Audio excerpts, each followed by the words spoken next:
Assalamualaikum warahmatullahi wabarakatuh.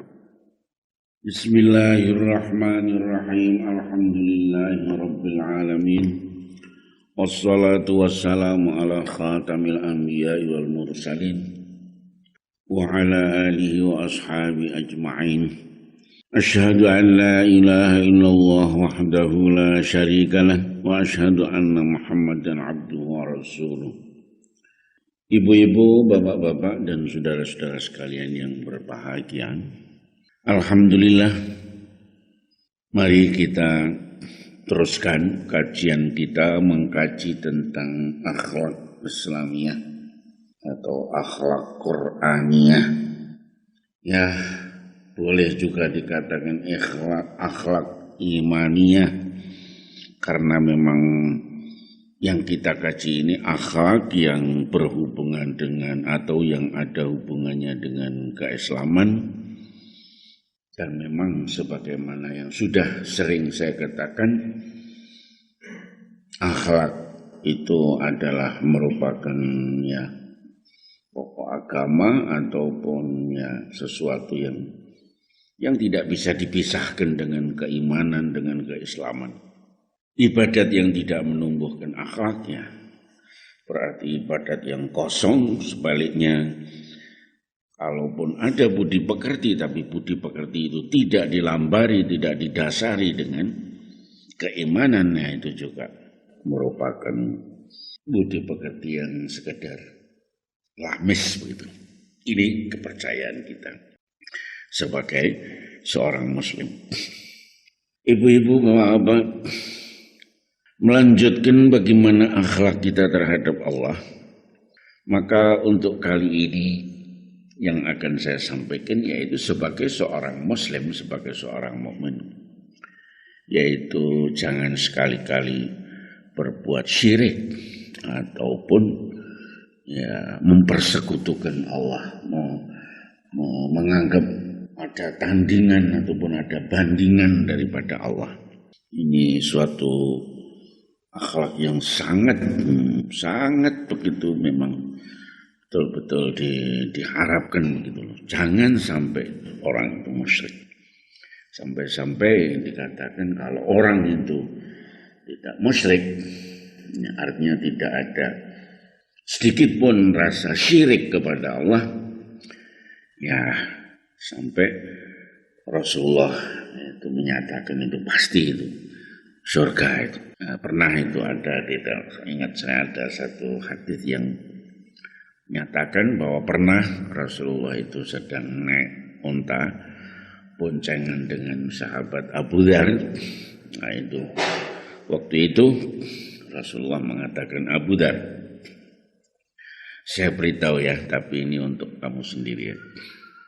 Apa Rasulullah? Ya begini ya, pokoknya asal saja tidak ada syirik di dalam hati seseorang, pasti harus masuk surga. Begitulah. Tapi ini untukmu sendiri. Ini hanya untukmu, artinya jangan dikata-katakan kepada orang lain. Maksudnya mungkin yang dimaksudkan Rasulullah mungkin artinya harus bagi orang yang memang betul-betul sudah beriman sungguh-sungguh, begitulah. Kalau tidak, itu mungkin nanti orang itu menjadi mempermudah. Ya sudahlah, umpamanya mencuri-curi sedikit-sedikit, sekali-sekali ya, asal tidak musyrik saja itu. Oleh karena itu sampai Rasulullah ini mengatakan bahwa ini hanya untukmu. Itu. Jadi kembali kepada apa yang saya katakan, bahwa jangan sekali-kali kita mensekutukan Allah. Syirik ialah menyembah selain Allah Subhanahu wa ta'ala, ataupun menganggap kuasa kepada selain Allah, menganggap sakti selain Allah.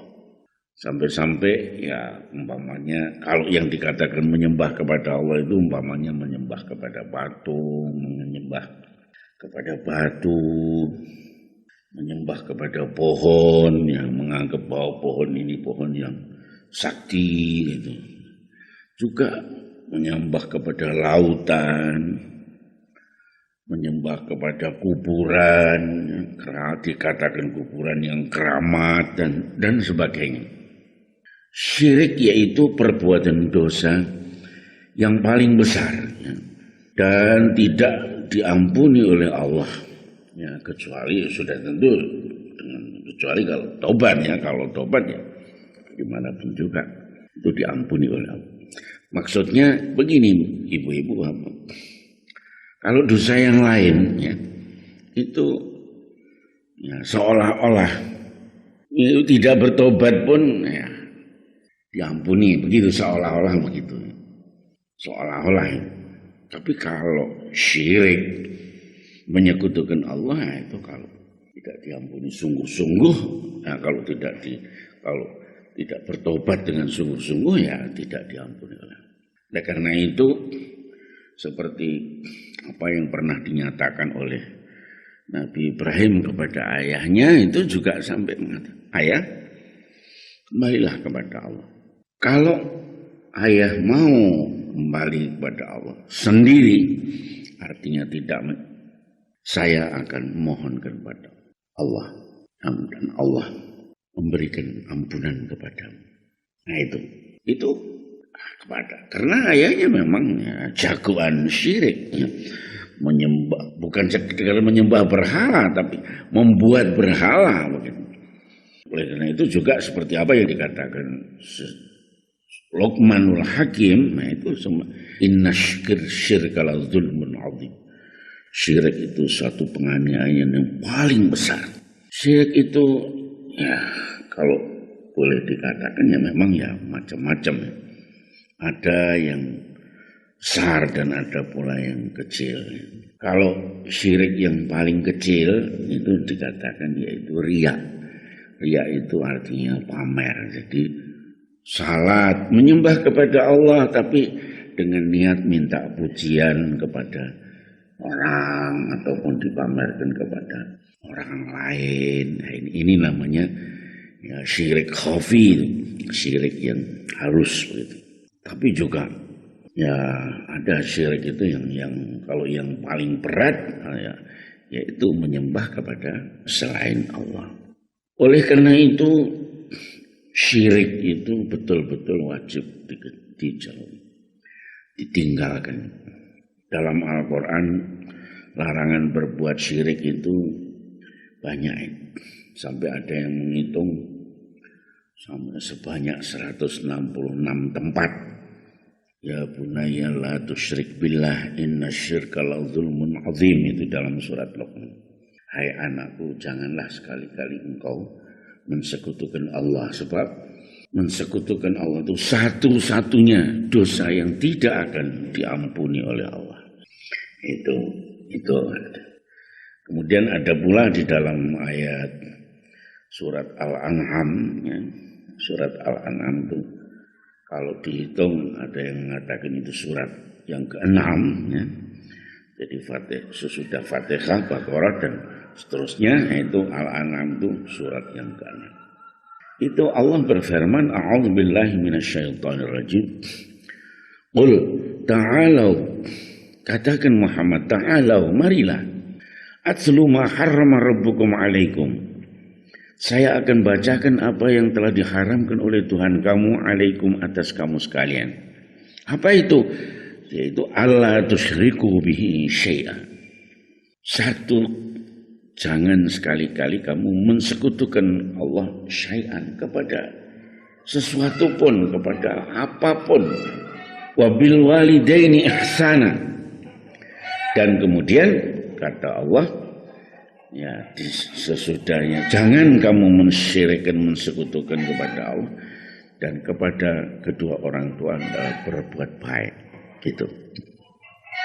Itu surat Al-An'am.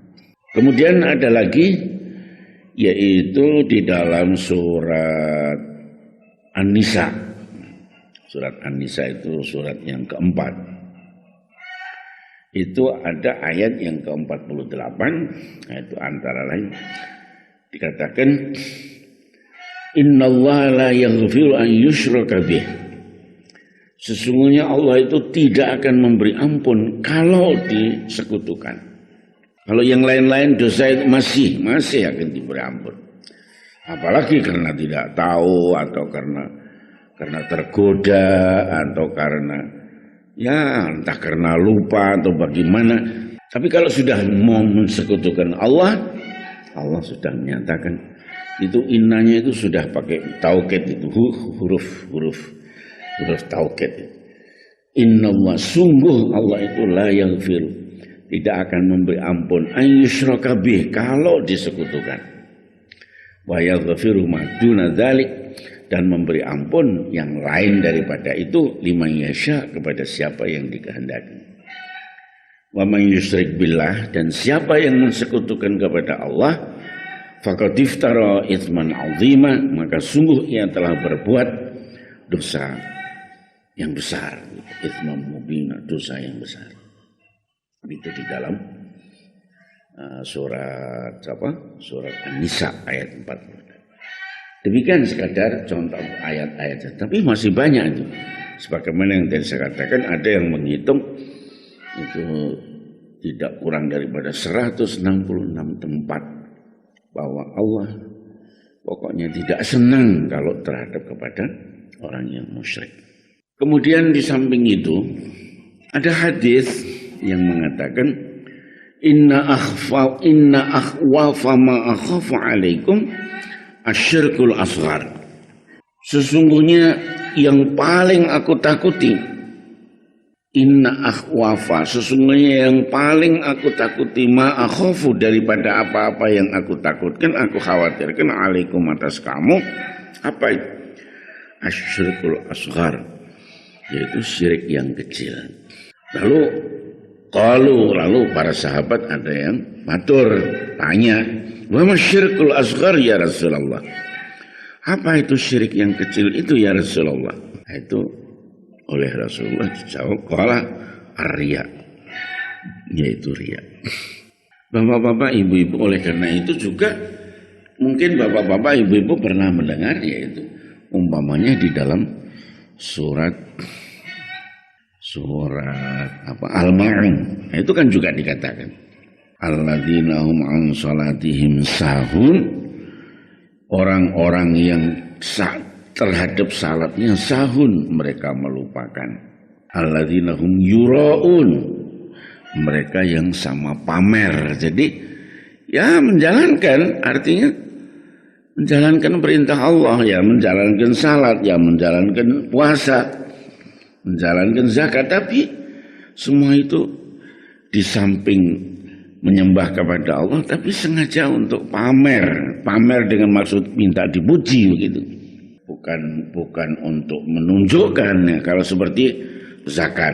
Nah, itu memang di dalam, katakanlah di dalam tata krama pelaksanaannya, ya memang zakat itu malah supaya dijelaskan, tahun ini atau ini uang zakat saya. Nah, itu memang supaya dijelaskan. Sebab seolah-olah di dalam masyarakat Islam kalau ada orang yang tidak zakat, ya, itu bisa itu dipaksa itu, atau uang orang yang memang betul-betul kaya dan memang seharusnya dia zakat tapi tidak zakat, nah itu bisa didatangi, ya, katakanlah bak kasarnya itu dirampas itu bisa.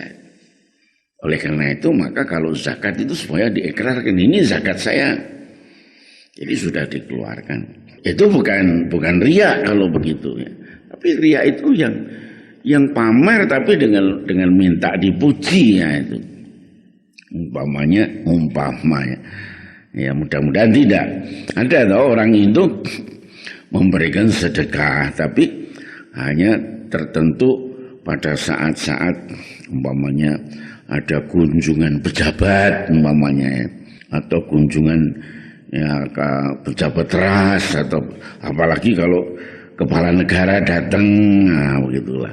Lalu dia ya mengatakan bahwa saya memberikan dana untuk untuk bencana alam ini 100 juta. Nah ini kalau niatnya itu sekadar untuk pamer, nah itulah yang dikatakan riya.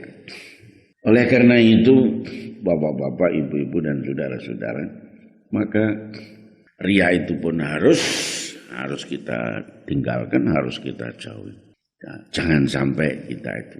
Tapi memang sebagaimana yang tadi bahwa apa yang dinamakan syirik itu memang betul-betul sangat tidak disenangi oleh Allah.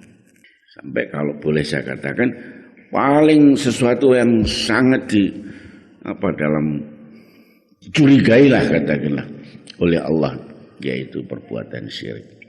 Nah, oleh karena itu seperti orang yang suka menanyakan kepada dukun, kepada apa, itu jangan.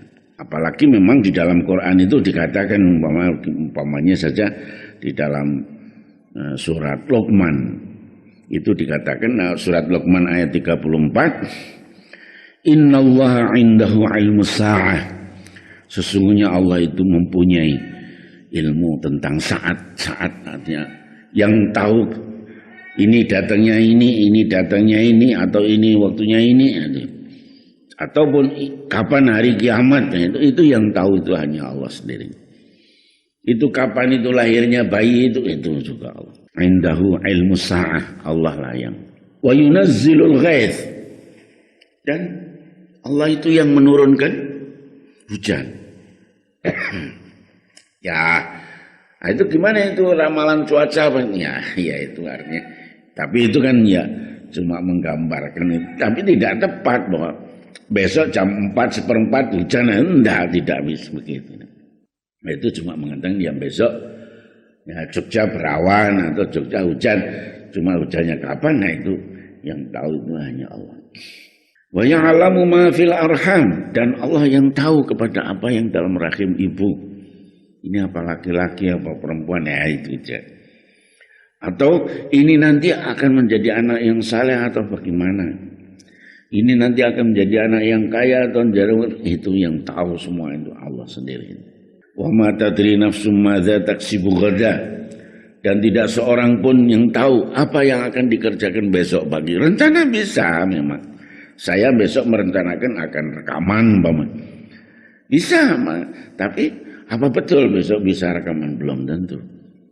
Ya, mungkin ada halangan ini, ada halangan itu. Atau sudah datang tapi lalu umpamanya lalu kasetnya tidak ada atau kasetnya habis, ya, ada saja. Wa ma tadri nafsum madza taksibu ghadan, dan tidak tahu seorang itu apa yang akan dikerjakan besok pagi. Wa ma tadri nafsu bi ayyi ardin tamut, dan tidak seorang pun tahu di bumi mana dia akan mati, juga tidak. Rencana bisa. Saya umpamanya merencanakan, saya kalau meninggal di sini umpamanya di Jogja, wah sudah membuat kuburan, sudah dia bagus banget. Tahu-tahu sedang bepergian ke mana begitu, tahu-tahu meninggal. Akhirnya karena itu meninggalnya di laut, malah lalu dikubur di laut. Jadi tidak tahu.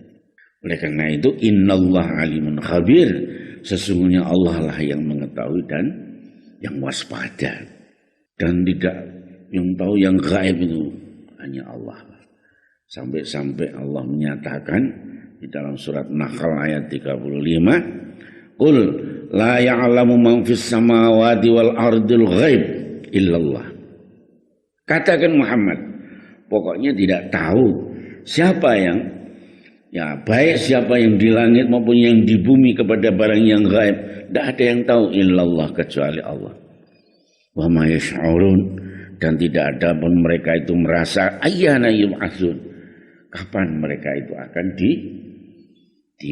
dihidupkan kembali begitu. Oh itu sampai Rasulullah sendiri mengatakan wala aqulu lakum indi khazainullah. Aku tidak pernah mengatakan kepada kamu bahwa aku ini mempunyai khazanah, mempunyai simpanan. Wala itu Allah. Wala a'lamul ghaibah. Dan aku juga tidak pernah mengatakan bahwa aku ini tahu barang yang gaib. Wala aqulu inni malak, dan aku juga tidak pernah mengatakan bahwa inni malak, aku ini malaikat. Jadi memang dalam soal ini harus hati-hati betul. Kita jangan sekali-sekali. Insya Allah nanti bisa kita sambung lagi. Tapi betul-betul soal syirik ini merupakan akhlak yang sangat, ya, semua penting begitulah, tapi ini ya penting, dan kalau sampai sisip, sampai keliru, sampai ya, demikianlah Bapak Ibu untuk sementara saya cukupkan sekian. Insya Allah lain kali masih bisa kita teruskan. Billahi taufiq wal hidayah. Assalamualaikum warahmatullahi wabarakatuh.